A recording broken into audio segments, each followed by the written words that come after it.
Nous ouvrons à présent notre série de reportages de la semaine consacrée à une spécialité méconnue, celle d'oculariste. Elle permet à des personnes qui ont perdu un œil de leur redonner un regard. Mais alors, comment fabrique-t-on ces yeux plus vrais que nature?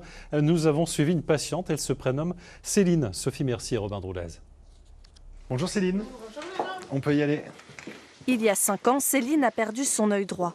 Depuis, elle se rend au cabinet tous les 6 mois pour entretenir sa prothèse. Tu te sens bien avec cette prothèse? Ça va bien. Malgré le temps, le pollen, etc., elle colle pas trop? Non, ça va. Ok. Avec les années, la forme de l'orbite évolue.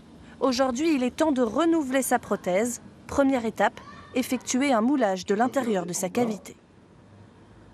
On met un repère approximatif pour avoir une idée de là où on va positionner l'iris plus tard dans la forme. Et après 2 minutes de pause, Exactement la forme de la cavité.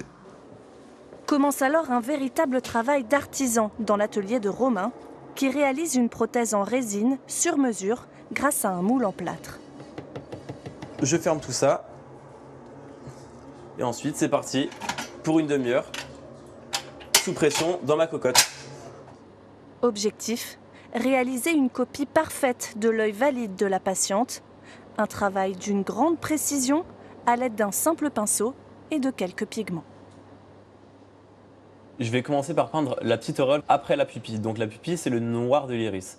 Donc je vais peindre d'abord cette petite auréole, qui n'est pas très large. Ensuite, je vais faire les tirs radiés que vous voyez ici, qui vont jusqu'au bord de l'iris de manière générale.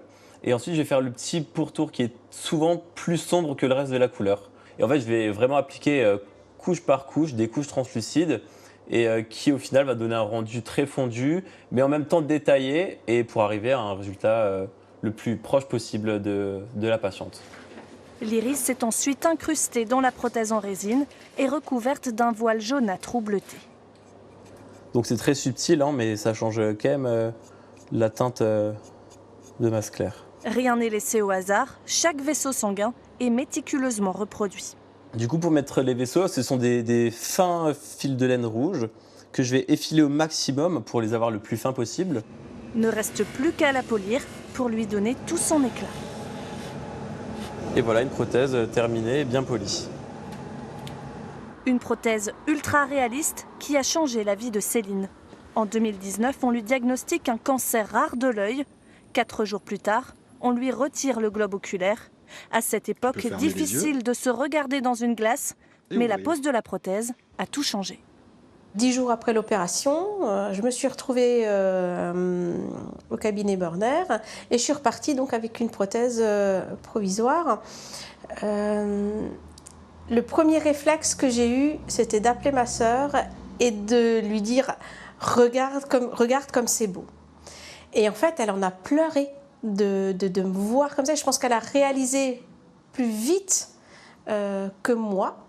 Et j'étais super contente. J'avais l'impression d'avoir... c'est comme une renaissance, si vous voulez. C'est comme une renaissance. Un regard retrouvé, bien plus qu'un simple appareillage. On fait notre possible pour que quand ils se regardent dans le miroir, ils se reconnaissent. On va essayer de redonner goût à la vie aux patients, donc de retrouver une vie sociale normale, une vie professionnelle le plus vite possible après la mutilation ou après le traumatisme.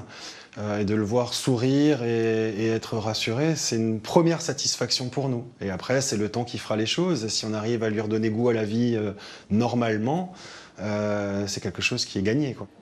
Des morceaux de résine et de couleur, posés comme des pansements sur des vies ébranlées, pour regarder à nouveau vers demain.